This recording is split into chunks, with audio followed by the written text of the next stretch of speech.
Welcome to Conversation for the Soul. Today we're here with Mary Catherine McNena. She is a practitioner of Quantum Soul Hypnosis. She is a light language activator, and she also holds dragon workshops. Welcome, Mary Catherine. It's so wonderful to have you here. Hello, Allison, and hello, everybody watching. Thank you for having me. Yes. Well, tell me how you got going on this wonderful, wild journey to awaken to all of this wonderment that's going on in the world right now. What kicked it all off for you? Well, now I say we could write a book between the two of us on the journey that we've been on. Oh, yeah. Goodness gracious. I suppose it's been one of those journeys that if you had a dial and you'd have like on, off, on, off. Oh, geez. I and feel then ya. a dimmer, a little bit up and then a little bit down. So that's been a little bit of my journey. But the major, you could say, opening for me, probably hard opening, was 2012. And it's when I met my husband, my partner, met him. And within 3 months, I was in love for the first time, you could say, and really badly broke my arm, which let me go off work and actually spend time to open up to that love, which was a miracle. I had a miracle healing with that as well. Like I was told you'd be lucky to have 50%. It's 100. You wouldn't even know the difference. So I experienced miracle healing, and then it kind of dimmed down again. And I had another, you could say, awakening in 2016 when I kind of went into, and I say a lot of people have this on this type of journey, the death, or the dark night of the soul. And for me, it was nearly physically dying. I needed the big knock, kind of, do you choose to be here or do you choose not to be? And I'm going to take a breath with that as well, because that's such a big thing, right? Do we actually 100% choose this experience on earth? Yeah, all in or all out. All out. And for me, that moment is etched into my brain, that choice. It was the most transformational choice I ever made in my life. And it was a voice for me. I experienced it as a voice speaking outside of myself, and the wind came in the door, the covers went on the bed, and I was like, oh my God, what is this? Something's in the room. And I heard the voice, do you choose? And at the time I was so weak, I couldn't speak. I had no voice. I couldn't move really. And my head was just saying, yes, I choose. I don't want to die. I don't want to die. And once I kept saying that, it was like the doors opened, the floodgates, the dams were let loose, and it began a major healing journey, really, which became having to make that choice every day. Wow. Yeah. Wow. I've heard it said that we have many out points throughout our life to where we can, decide, okay, I'll take this exit now. That's a very dramatic one. Wow. So then where did you go after that? It was obviously, to get my health back, it was a journey in itself of discovery and learning to trust. Actually, that was a big part of it. And I come across quite so many people, and I'm sure you do, where that doubt, that voice of, do I listen? Am I crazy? No, that's not right. I need to do the logical, practical thing, will be this way. Whereas my journey kind of was having to really listen to the nudge of spirit, this person, that place, go there now, turn right now. And it was this thing of just flowing like a river with that energy, and along the way hitting some rocks and releasing the dams and the doubts and fears, and I don't know, and I'm not sure, and what does that mean? And essentially it led me to a couple of people in my life that brought me to where I am now. And that's it, is everything is a co-creation. You and I are co-creating here. Yes. And everybody that watches, hello, you're co-creating with us just by watching.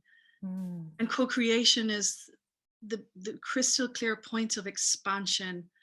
And in my co-creation, I saw myself and others, and I saw how I also can be. I could be that. They're healthy. They're happy. Wow, what would it take to be that? That can also be me. And so that was kind of it. This person and that person, and then this experience and that experience. Not to kind of go into depth, but it was very much a journey like that, and it still is. You know, it still is. But oh, the magic, and that's what kept me going. The magic and the hope and the faith. That's what kept me going. Yeah.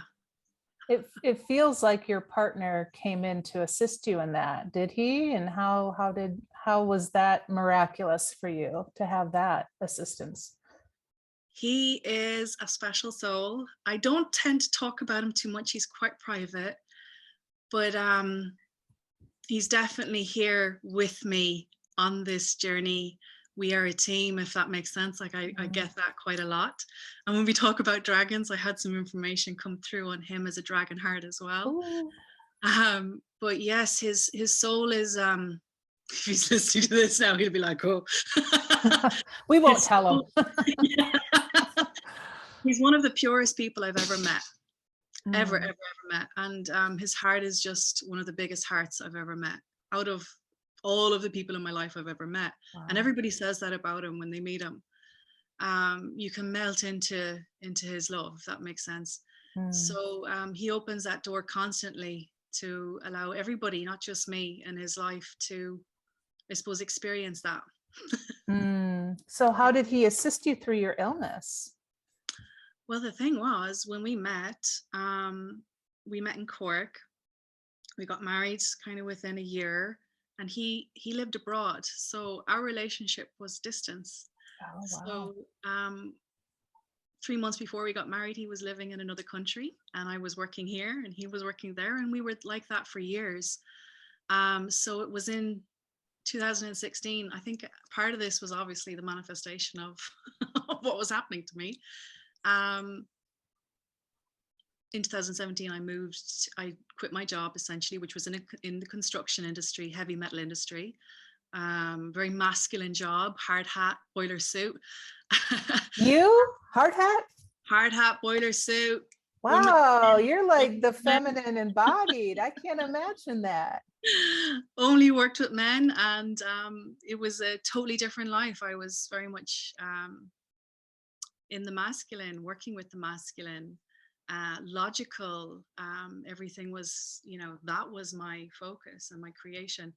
So in 2017, my illness meant I couldn't go back to work essentially, and I moved over to France, and we began our next stage of our life journey there together. And that's when we kind of had this massive, like, a shift again, another shift together again.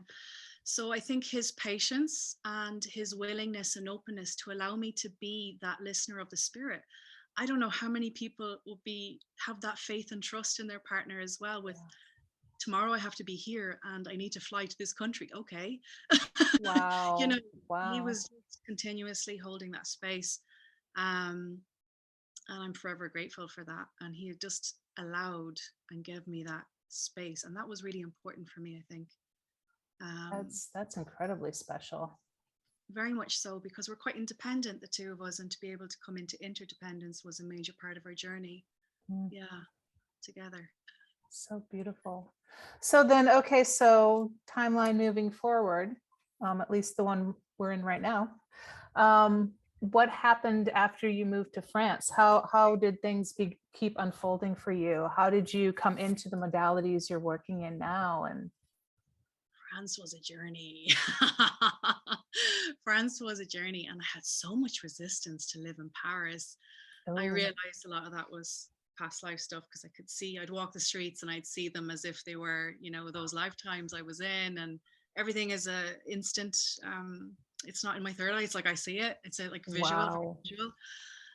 So quite a lot of memories everywhere I went, and the energies, because I'm a country kind of girl, having to move into where millions live was quite a challenge for me to clear my energy, being quite sensitive, hearing thoughts and knowing what people are thinking all the time.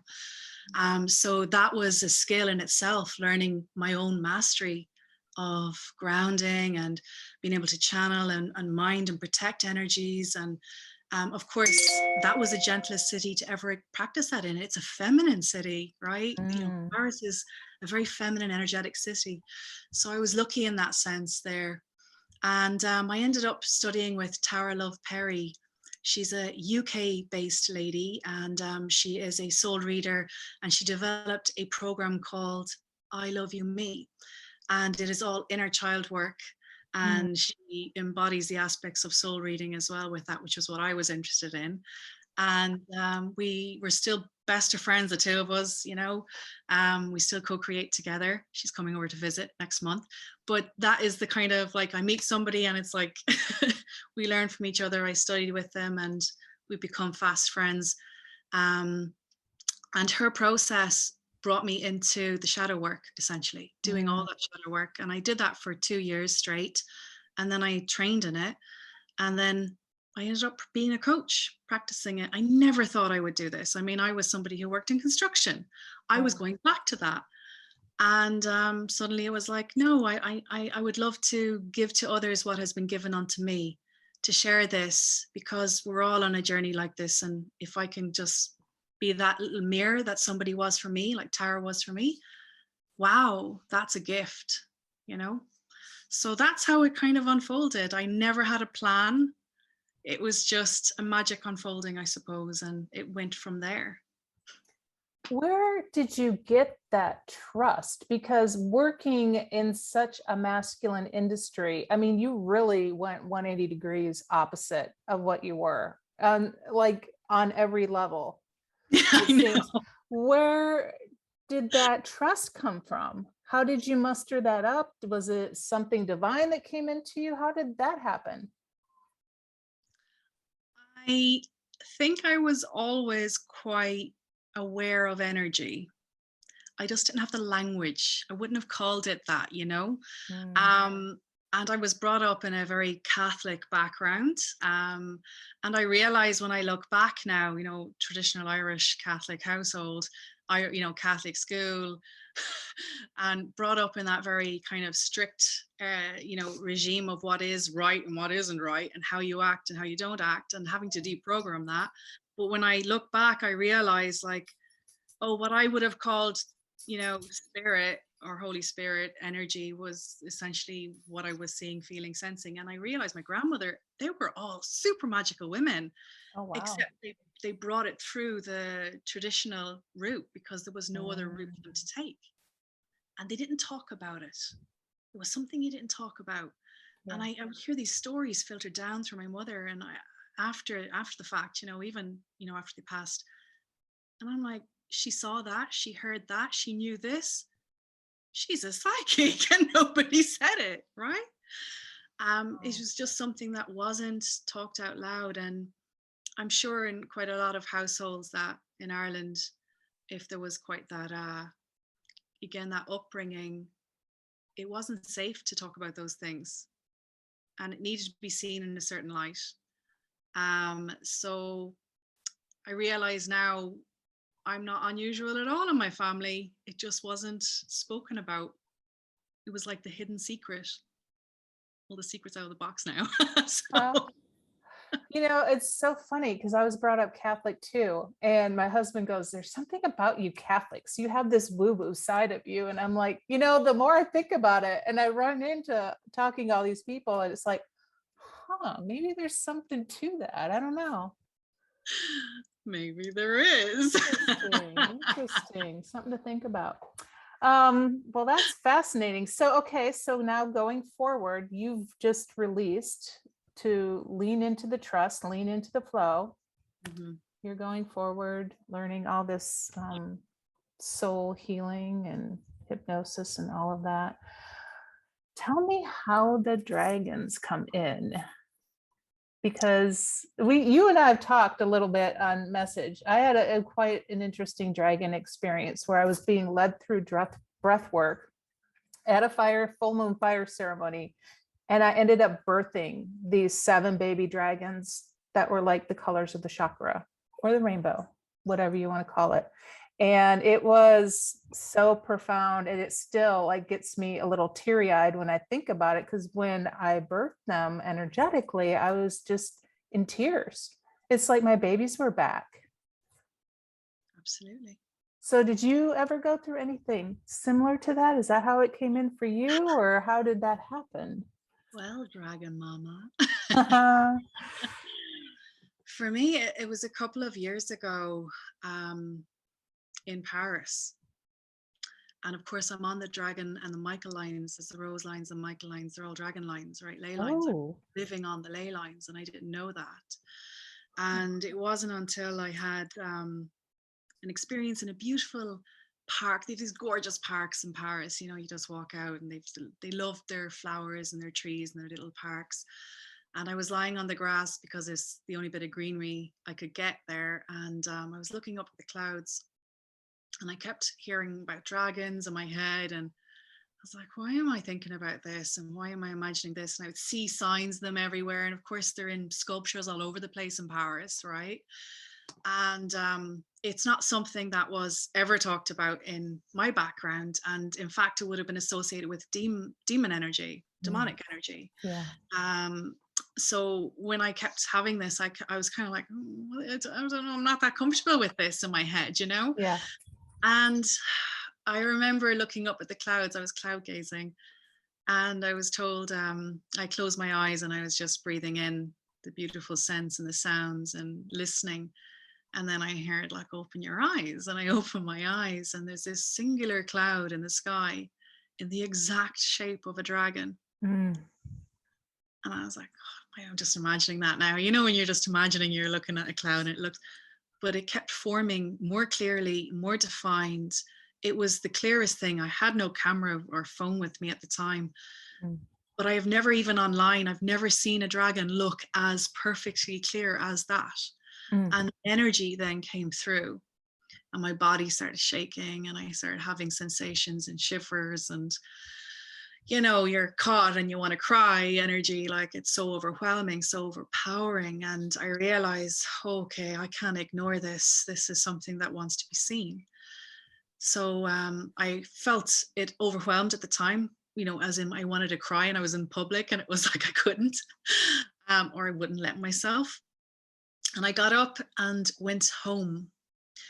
And the next few days, dragons were everywhere. They were all around me. And I sat down to do a little meditation. And I fell in, if you could say, I fell into the ley line. And I traveled down the ley line to a dragon. And it was very surreal. This dragon was trapped, caged, tied down. It was a big black dragon.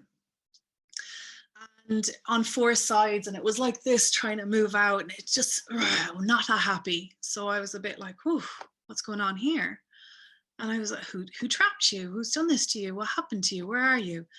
So I started having a conversation, and I checked in, like, is this a bad thing? Is it a good thing? And there was nothing evil about it. It was just like an animal, and you know, a dog that would have been mistreated was going to have its back, right? So I just felt my heart open in compassion and started speaking to it, and it asked for help, like, you know, and I was like, how am I going to do this? And it became like, again, the trust exercise. What needs to happen? How would this look like to free you? What would it be? And forgiveness work, essentially, Ho'oponopono with the dragon. And as I did that, it calmed down and became like a, you know, really gentle, so gentle, and spoke and told me of its, why it was where it was, which was underneath the Vatican. Oh, big surprise.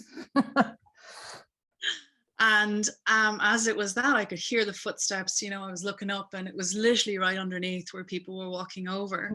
And it was the divine feminine. Essentially, it was a black dragon symbolizing divine feminine energy that was being harnessed in such a way to bring wealth and funneling in wealth underneath the Vatican. This was its role. And it showed me the black magic chains that it had on four legs, and how many years this had been. A very long time ago, you know, really, really long time ago. This had been. And I realized, okay, there's something in this. we got it free. I actually had to call in someone else to help me with this, and they later told me they heard my call and saw the same thing I did in a meditation. So we did this work Wow. together. Yeah, this is like, you can't make this stuff up. Right. You can't. Wow. And this person I knew because I had done a BQH with them, and they had met a dragon in the BQH, so I knew they knew about dragons. And we both did it together, and they rang me afterwards. We had this conversation, like they knew at the same time. That dragon was freed, and we saw essentially the crumbling starting to happen in that space, and the feminine rising up to, you know, the purification and the balancing of the masculine feminine. But that was a very profound experience. And then I met my own dragon. I'm just checking, is it okay to use their name? They're saying yes. Komoshu is my own dragon. It's a big golden dragon. It has its own symbology, which I will do here, so you guys can feel it. And Komoshu came up my spine, similar to, I suppose, something like yours.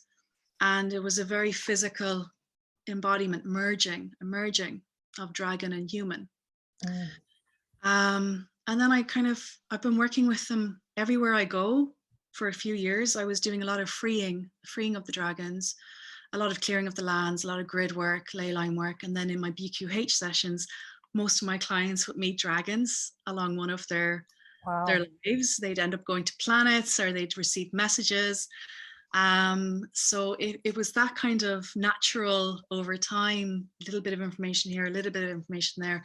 And eventually it just became something I was very comfortable with, and grew to kind of accept. That was a big thing for me, to accept this is part of me and my energy. And yeah, it's in my branding. Even before I even had met my dragon, my branding had dragon in it. Wow. Yeah. So how have these, first, I don't know, maybe you can answer this or not. Why did the dragons go away?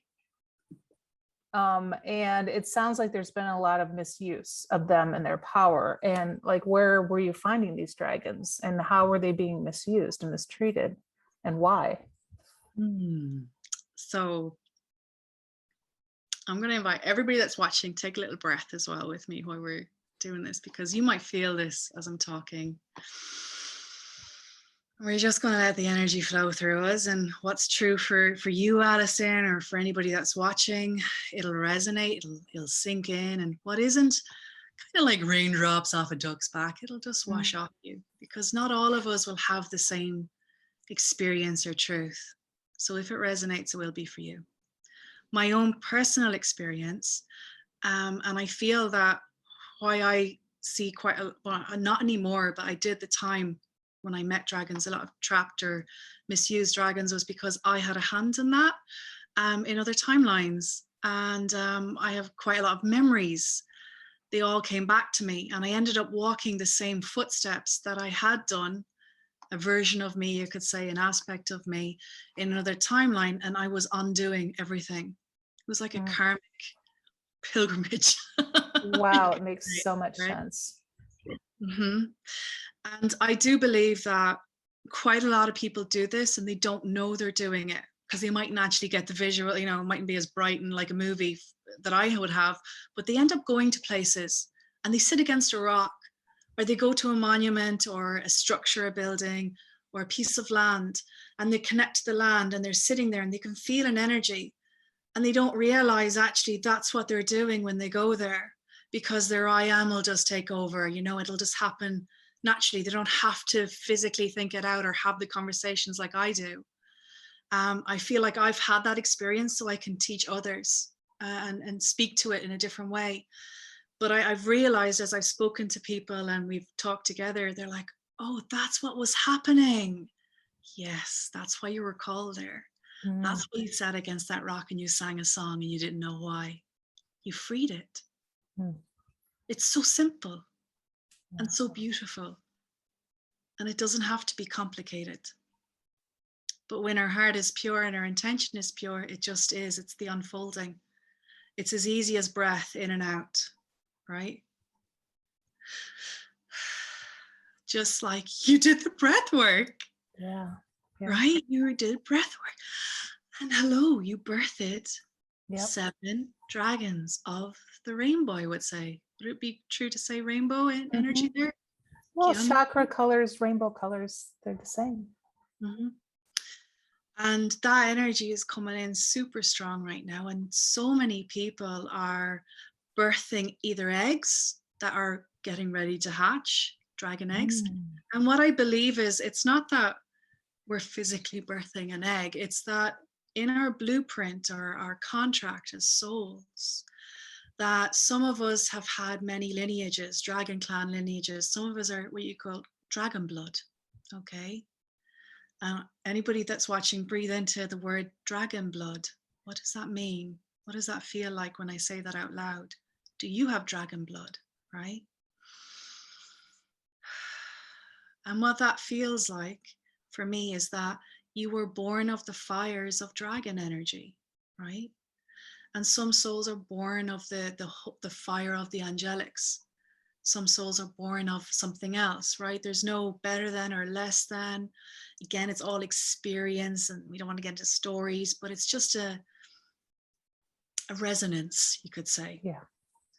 And that's also not to say that just because you were born of the fire of the dragon doesn't mean you were also not an angel, because you can be. Oh, absolutely. I feel like I'm a hodgepodge of all of it.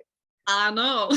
Yeah, because me and the angels were like this, and then all of a sudden dragons were never in my field until that moment a couple months ago. So it could happen to anybody. Absolutely.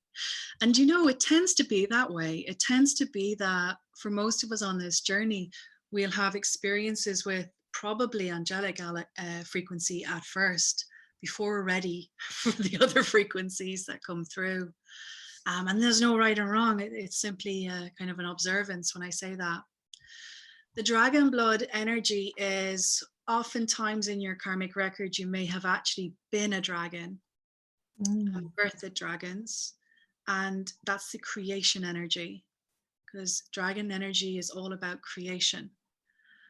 Dragons are creators. They're the worker bees. If God is, source creator is the queen bee, the dragons are the worker bees. They get things done. They make the honey. The dragons create the earth, the soil, the air, they help bring it all together. That's the magic of them, because they're masters of elements. And there's a load of different types, if you wanted to say tiers of dragons as well. Not that any is higher or less than, it's like a frequency bandwidth, but the ones I'm talking about here, the elemental dragons, they're the closest to us, and they're probably the easiest for us to connect with at the start. Their frequency is a bandwidth for us to be able to kind of tune into. Yeah. Those of you, I think you asked me the question though about the birthing of the dragons. So in the blueprint, we might have said, I'm going to come to Earth with this specific energy, and when Earth is ready for the energy, I will bring it forth. Makes sense. I wonder if that's what you kind of did. I don't know. What does it feel like? It feels like absolutely, totally feels that way. Because I was just thinking the question, why now? Because the earth is ready. The earth is ready. There was a certain frequency level or bandwidth it needed to reach before that energy could be let go, let loose, be breathed out, be birthed out. And as I say that, oh my God, the hair is standing up. Truth bumps. Truth bumps. Yeah. So let's talk about some of the roles of the dragons right now. I mean, and if somebody else, because I think there's a few other people, when I posted about my dragon experience, other people were having similar ones. What's the role of these dragons, and how can we assist right now? So depending on what's in our blueprint, we may all have singular individual roles. Okay. So for instance, we, without labeling again, but let's say the dragon mother energy would birth energy out. Some people are the dragon riders, and they're here to kind of walk in the footsteps with the dragon. You could say the Dragonbloods as well are here to help create with their progeny. So men and women getting together and creating children that will hold that energy and birth that forth in real matter term as well, as in your babies are going to hold that energy as well. So that's just an example of some of what we as humans are being able to do. So some of us are here also to merge, and the merging is a very physical thing. It's slightly different to the rider, let's say. Have you ever had that experience of you're getting on the back of a dragon in a meditation and you're just, No, oh, freeing, oh, wow, that experience. would be. Absolutely amazing. And I think on my Facebook page, you'll see an experience, a dream, a waking dream that I had around that, the Dragon Rider dream, where I'm kind of going off topic, but this is another. Oh, go ahead. This is linked into, you asked me about what happened to them. Why did they leave? Yeah. Well, there's so much in this. I could be here for so many Oh, hours. that's fine. We got plenty of time. So not to kind of make people confused, but the dream that came through was, it felt very real, and I was observing it, and it was, just to kind of break it down quickly, a king's court, nobles, a king, people vying for power. And this is a thing around the turn. This is a turn of energy on earth, right? Power became important. Energies were placed in places they weren't before, and the king was overthrown. He was poisoned essentially, and his ward was a son, and his son was the dragon rider, and he had a dragon. So he was a magical kind of boy, right? And they knew him to be, it would almost be like two spirit, if you could give it that kind of an example. He would be considered like a two spirit. So they're linked, the dragon energy and the boy is linked. So if the boy is happy, the dragon's happy. If the boy is sad, the dragon feels it too. If the dragon is hurt, the boy is hurt. So it's this type of linking. And they would fly together. He could fly on top of the dragon, or he could fly side by side via being able to merge energetically as well. He could become the dragon, as in the merging as well, and fly that way. So there's lots of different ways dragon riders were at one point in time. So this is what I was shown in the dream. And the magic that would have created, and the elevation of frequency that gave around for everybody as well. It's very healing, it's protective energy, and it was sought after. And that's what was going on in the court. They saw that this boy, who was the boy of the king, they wanted that. Those beings wanted that, to control that, and also to eradicate it, because it could threaten them. If they couldn't control it, it had to be eradicated. And so the boy and the dragon, they fled and they were hunted. And this is the term dragon slayer. And dragon slayers in myth and legends were elevated. They were seen as romantic, whereas really they were like the inquisitors. They were vicious and they killed everything that they could. The boy and the dragon for many years were being hunted, and eventually what I could see happening was their frequency lowered. They became a bit hopeless. He kind of went more human, right? You could say more 3D.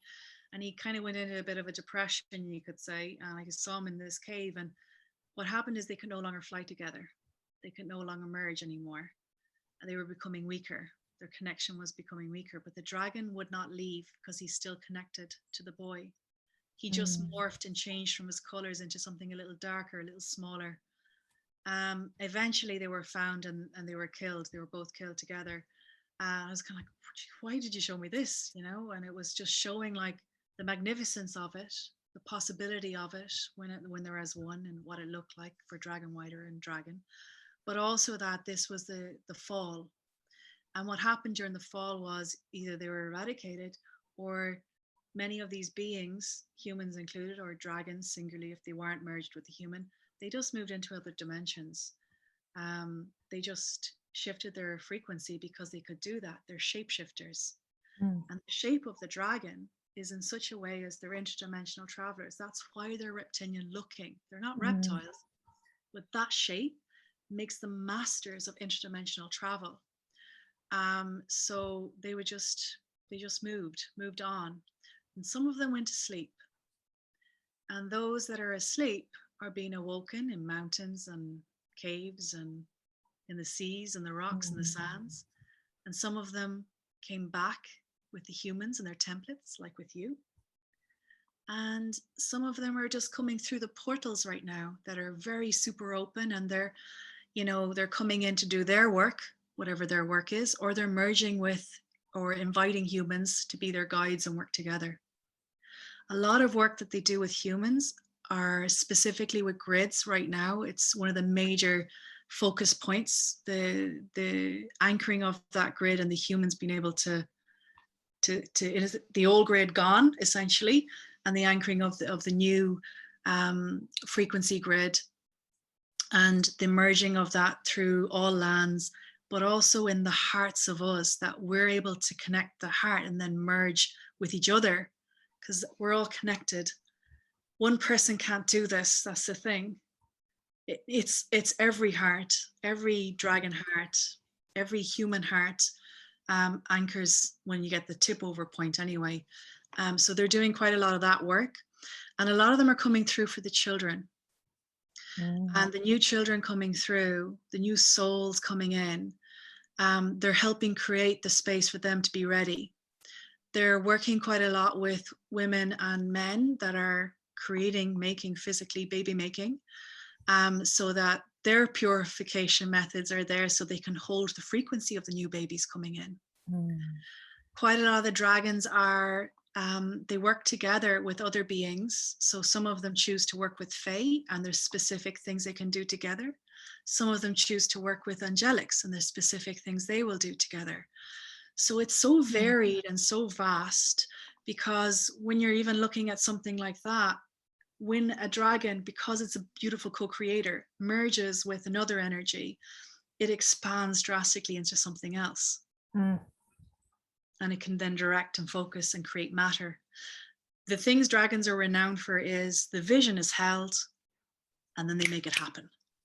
So it doesn't stay up in the dream space where, oh, I imagine this lovely, when will it happen? Dragons are here, we'll get it done. And this is how we do it. Now you can see it, now you can smell it, now you can touch it, now you can eat it, whatever it is, right? So there's a little bit. Wow. So are dragons also galactic in nature? Absolutely. Like I said there's so many various bandwidths. The Galactic Dragons are coming in on force right now. And like I said, most of them are doing the grid work stuff along with the elemental dragons, but also the children preparing the way.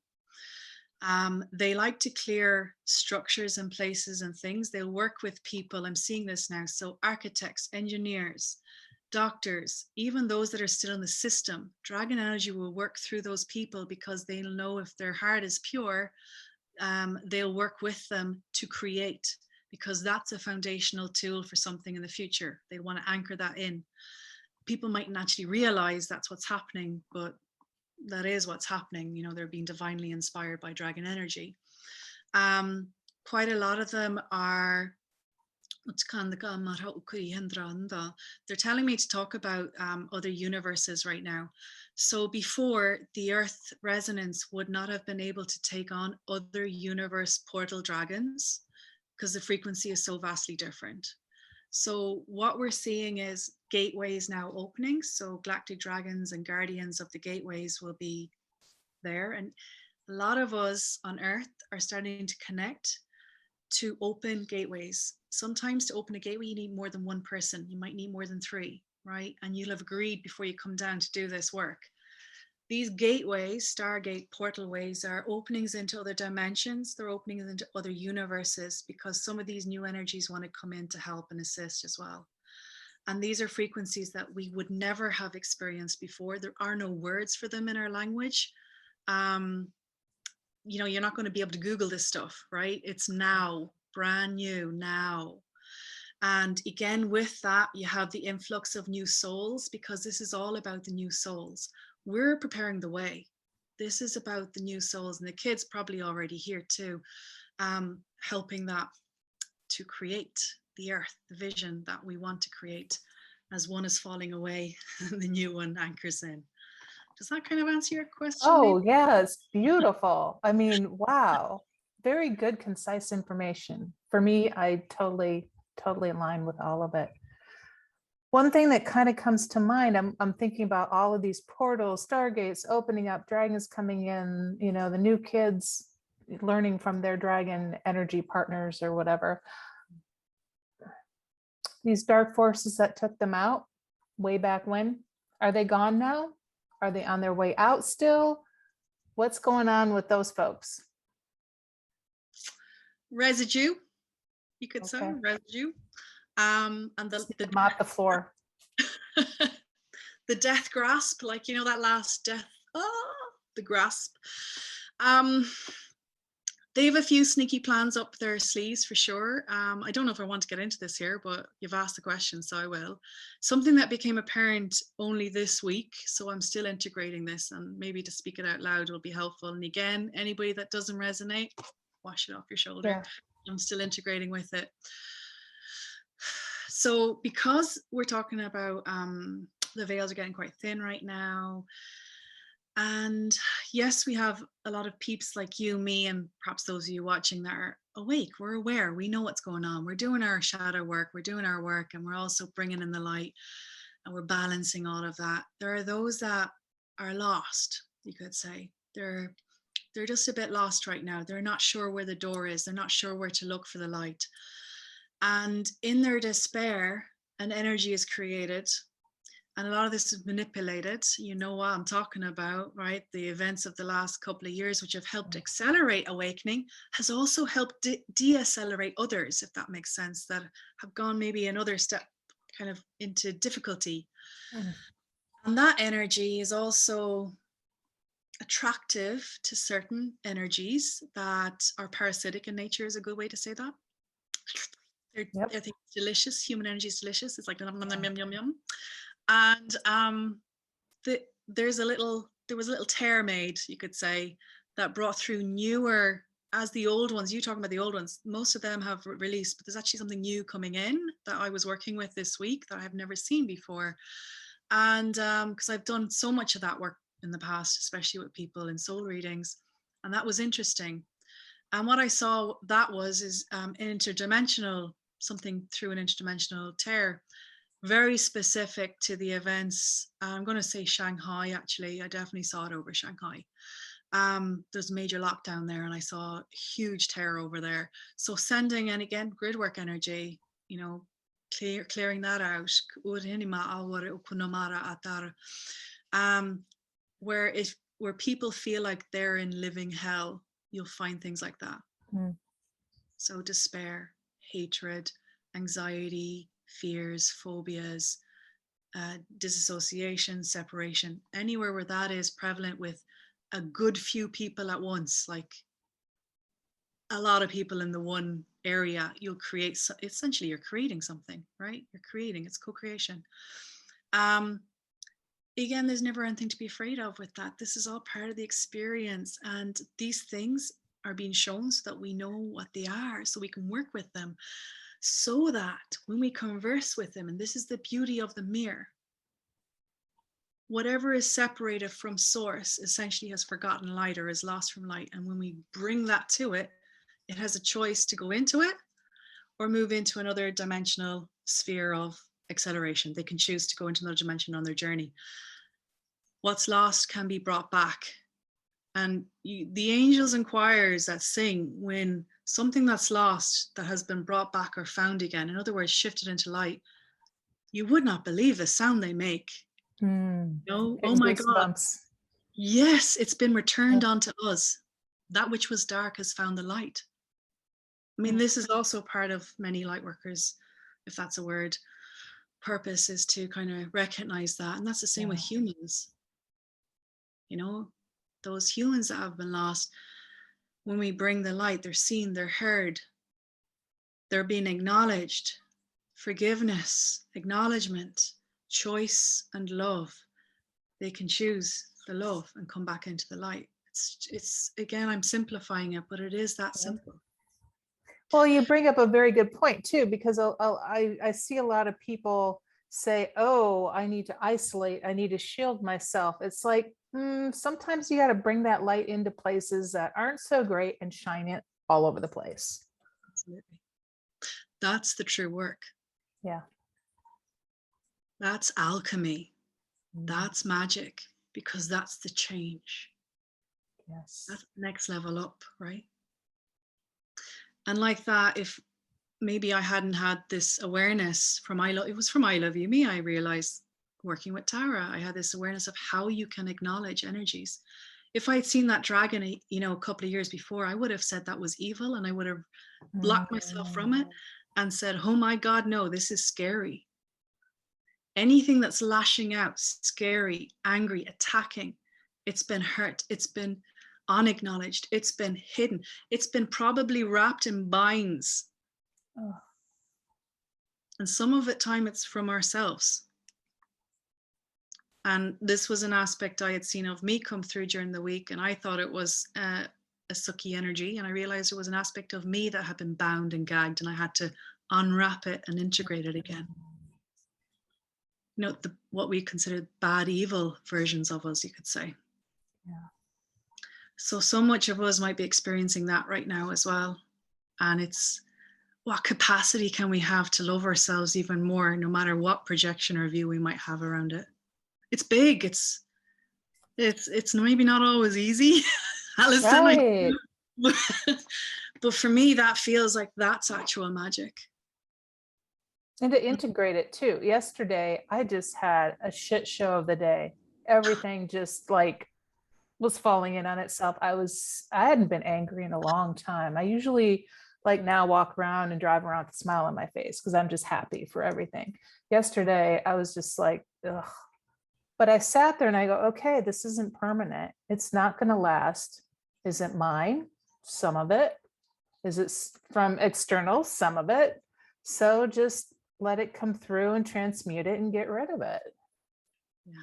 There's nothing wrong with it. We're all going to have shit shows of a day. Absolutely. I mean, even though we're moving into that higher vibration, there's still a lot churning out there. Oh, big time. Share, sister, share. Let's get down to it. Yep. So after I ran my first dragon workshop last week, and again, everything is like that. Like I get told the week before, you're going to run this, and I'm like, well, that's not giving me time to launch it. But lo and behold, it's filled, and we have all the information come through, and we run it. And oh my God, they don't kid. Like they will work so physically with you at a cellular organ level. My spine I was cracking as if I had broken bones all over my body last week. 2 days of it now, major integration. And it felt like, am I going to get through this? But having to, again, trust.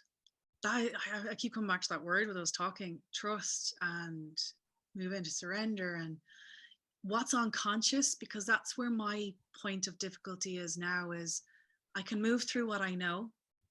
I've got the tools. Yeah, I can feel it. What I don't know, what's hidden in my unconscious. So the dragons were bringing that up for me, things I had never seen before, never realized before, deeper and deeper and deeper. And it was like a rebirth. And of course, that's why they put the word rebirth, dragon rebirth workshop, I realize.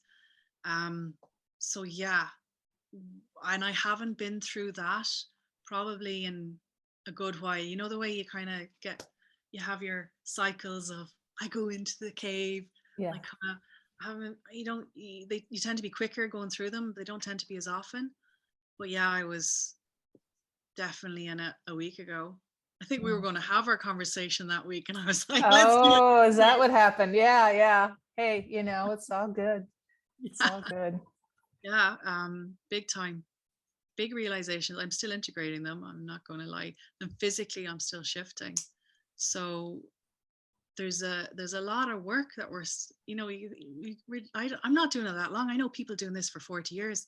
Oh yeah, bless those people. My God. I know. Wow. When nobody listened, nobody gave a shit. It's like, okay, wacko, go move along. It's like, oh wow, bless them. honor and respect to those souls that have been doing it a long time. So Absolutely. true. Hat is off. Yeah. Yep. Yeah, but it is I think it's to find to keep, I suppose, hope. And there's a difference for me between blind hope and blind faith or false hope. And it's to find where the true hope is, and the true faith is, and the true trust, because there's discernment that's needed all the time in that as well. Mm. And when I'm in that space, even if it's confused, even if it's painful, even if I'm physically sick, I know the next day is going to come, and I know the day after that is going to come. And you know what we find, and I don't know if you find this as well, there might be a choice for us to make, or a decision to undo that we didn't know was there. And once we've kind of even just acknowledged that, it's boom, it's like boomerang again. It's not a long, slow, arduous journey like it used to be 3 years ago to get out of a hole, let's say. It's quite beautiful right now. Touch wood. Oh yeah. Everything's so accelerated. Yeah, it's And accelerated. and there are still little creeks and crevices where there's stuff in there that I don't doubt I'll be pulling mine out maybe the rest of my life, but it's getting easier to deal with Absolutely. and move through. So I'm going to breathe and sit into that and soften into it right now. And now you, throughout our conversation here, have been throwing in some beautiful light language. I just love your light language. It just like hits me here so powerfully. It's just so beautiful. And you just so roll into it and roll out of it. Do you have any kind of light language you could share with us? Perhaps a little activation of sorts or something? I don't know. I'll let you decide. Absolutely. I forget I even do that, Alleson, right now. It's just become such a part of me. Oh, I love it. And I think it's funny because if I'm talking to my sister or my mom on the phone, I do it as well. They're like, what? And it's kind of, yeah, it clears my channel essentially, because I'm like, what was I going to say? And then the light language goes like, oh yeah. Thank you. Yeah. So light language, it's the most juicy thing ever, isn't it? I adore it. It has been a major tool in my box of tools that I use to help me on my path and my journey. And it doesn't have to be something for everybody, but at the end of the day, everybody has the capacity to bring forth. And I do workshops in this, right? And the dragons are coming through with their dragon light language right now. And I might see, do they want to come through with their version of light language? Undagara. Yeah, okay, thank you. And I will see if this wants to be an activation for anybody. Yes, thank you. And what else does it want to be for the highest good? To clear the path on the soul path. So they're just saying clearing the soul path, clearing the soul path. So we'll invite that through. And the dragons are amazing for clearing, right? They're like Pac-Man. They just go along. Love it. Yeah, Pac-Man. They'll go along your meridian points, your energy points. They'll go physically into your bloodstreams, into your nervous systems. They'll go outside of you, your magnetic fields, and they'll go into your soul blueprints, all your chakras, all the way up. So we'll invite any dragons that want to come through for any and all watching now and in the future for your highest good, to clear the soul path, to bring through ease and facilitate that ease and grace. I'm being brought to something I saw this morning, Alleson. I was out connecting to the earth, and this beautiful swan came through, and she was a he or she, I don't know, but she flew down. And you know how graceful they are, the whiteness of them, and how beautiful they are. And they're just like a dance in the air and a dance in the water. And as they came in, it was this energy of magic, because that's what they're associated with in Ireland. They're, swans are associated with shape-shifting in Ireland in our ancient lore. And purity and magic, and of course the feminine. And love, unconditional love, is what we associate swans with. And they came in, and as I was doing it, she started like looking at me and kind of swimming towards me. And I'm feeling that energy of swan with dragon, because it's a white silver dragon that's coming through. Okay, so we'll bring through a transmission on that for the highest good. And if you just take a breath in, soften. And anybody that wants to open their channels for light, because it doesn't have to be just spoken, it can be signed with the body. You may take a pen and make doodles or scribbles. It might be written. It might be danced in movement or hummed, sang. Perhaps you'll be aware of it as geometry coming to you, written in light. And as you breathe in, nice and soft, opening that sitting space, opening the sacred area, softening it. It's like on the exhale, you know, when you get into a bath and it's warm, that type of soft. And you invoke the I am presence of you for your highest good. You'll only receive what's in your highest good.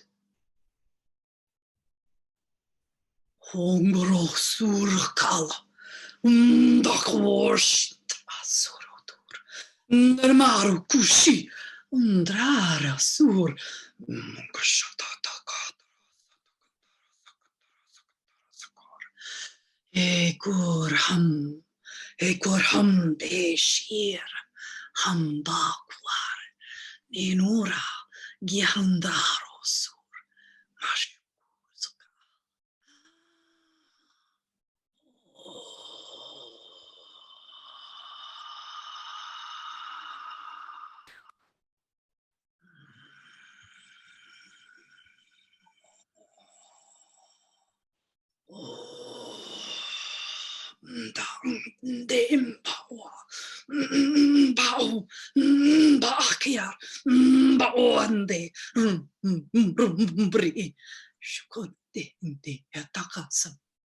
Take a breath into the solar plexus.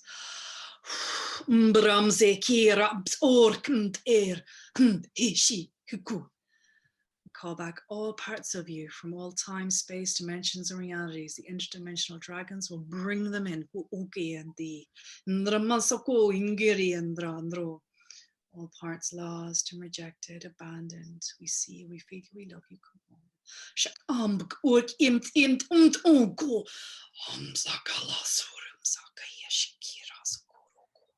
Indra.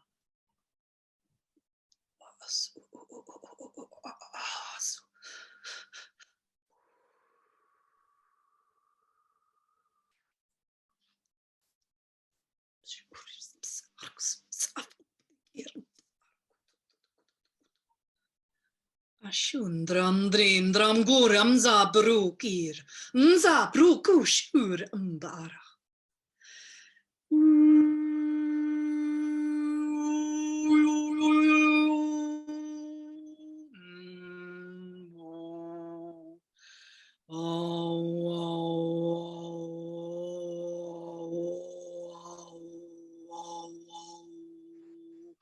Mungo rende sandalo irapsik.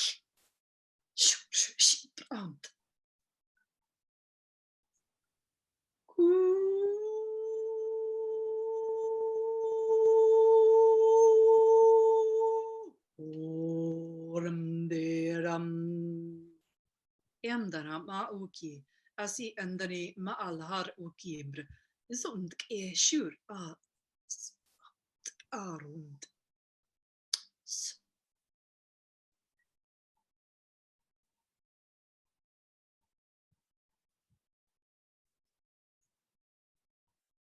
So we have unicorn and dragon coming through together. And they're coming in through the crown and causal chakras. Orhim Devi Shivar. Clearing time, space, and dimensions. Andra Masokiramdra Hetir. And Eki in the Ma Andro Andre Dri E Bawar.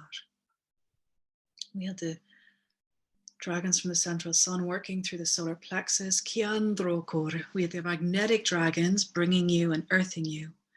So there's quite a number in that. Givishir. Just breathe in and feel, allow as your own dragon now will make itself known, or a new dragon that wishes to be part of your clan. And as you take a breath in, just seeing, sensing, feeling, softening, imagining yourself now in a beautiful open space. Not quite here, yet not quite there. Absolutely beautiful. Feel your feet on the earth. And as you look left and right, notice the colors and the textures around you. Here you are safe, you are safe, you are safe. And a dragonfly now will flit and move in front of you as if it's beckoning you to follow it. Its colors effervescent, iridescent. Follow the dragonfly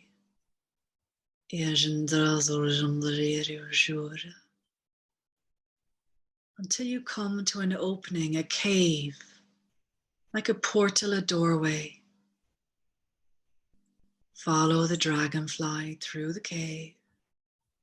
Your path is lit. You might hear the crunch of the gravel beneath your feet as you walk now. The air a little cooler on your skin. And yet the scent is sweet here. And you hear, as you get closer now, the beating of a heart.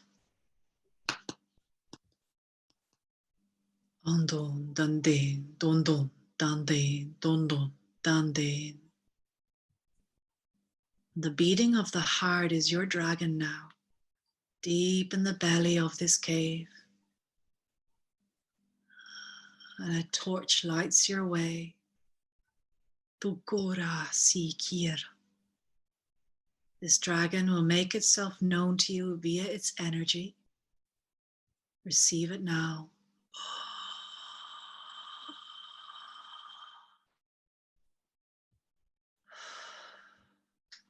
Get a sense of, if it was to have a color, what color would it be?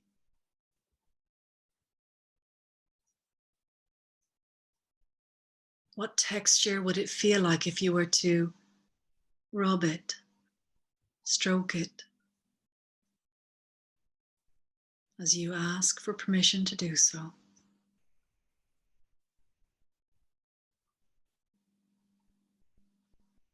And as you hear, sense, feel the dragon heart beating, your own heart now goes in unison with it.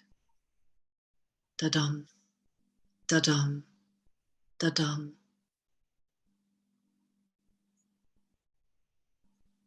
You may invite the dragon to connect with your heart as it connects with yours. And allow the love and union to flow through. Shishamara urivikira, Shivamara suru ukura hatir. And as your hearts connect now, its eye opens. And the dragon eye, hypnotic, drawing you in, seeing through your soul. It will cleanse and clear you completely. The eye will move through illusions, judgments, perceptions not aligned with highest truth. It will burn through karma, projections from others, Any cords or attachments, it will totally erase. Kiandarmoro kurat. Gaze at the eye of the dragon now. Breathe it in.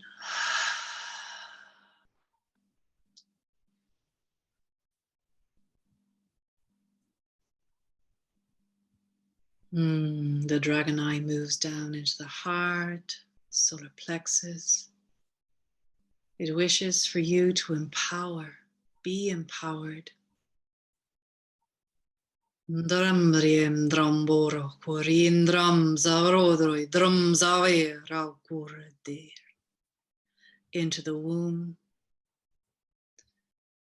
And it will burn up anything preventing you from aligned creativity, creation energy, balance of the masculine and feminine. Soften the sitting space as it moves into the root, and it will clear lack, scarcity, fear.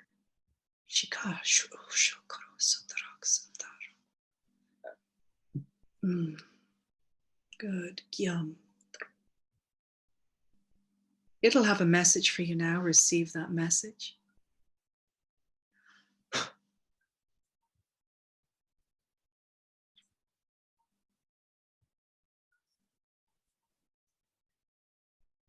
The message may also be a gift. Receive the gift. And if it has a name,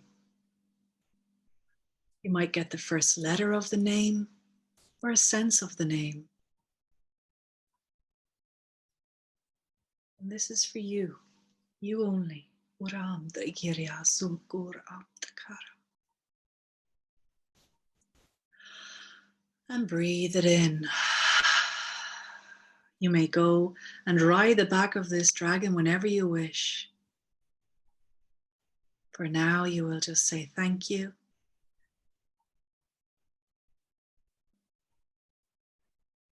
And as you breathe now, leaving the cave, coming back out into the light. Heke nya kua kanara ur hindri me. And the dragon following you out into the light. Kiam dro koshir. It will be with you in your energy as a guide. Koangea, with wisdom for whatever you need.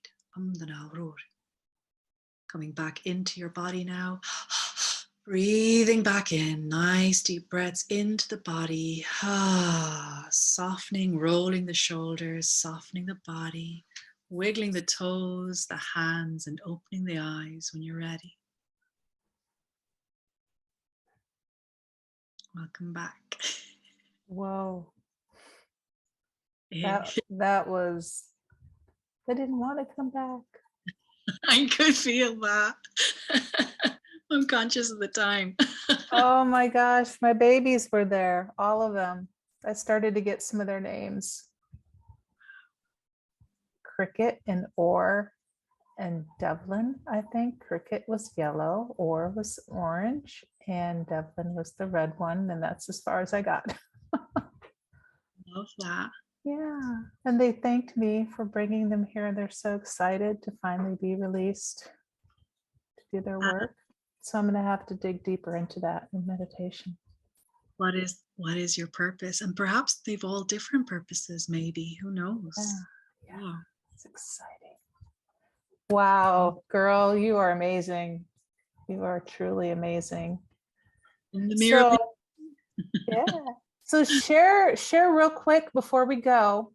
Now I believe your dragon workshop you're doing right now, that's in person, correct? It's not a virtual event? Everything I do is virtual. Oh, okay. Where did I get that idea? I more or less I've been creating communities, Alleson, from all my peeps in my workshops. We have been meeting up for the first time, just having meals together. We've flown over from the UK, and we're doing sacred site work, and we're ceremonies together. It's not official retreats, but we're just gathering, as ladies, as peeps.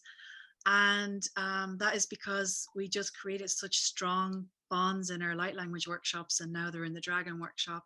We created Star Tribes of Light together. It's And everything moving forward for me feels around co-creation, creating community where every one of us has a voice, every one of us is equal, and we all have a space to shine. So that's if anybody wants to join that group, it's free, and we give free monthly transmissions, healings, coffee mornings. We've lots of ideas in store together for physical retreats as well in different countries. But the Dragon Workshop that I'm running, so that's my group stuff with my ladies, where we co-create that. But the Dragon Workshop now begins on the 24th, which is Sunday evening.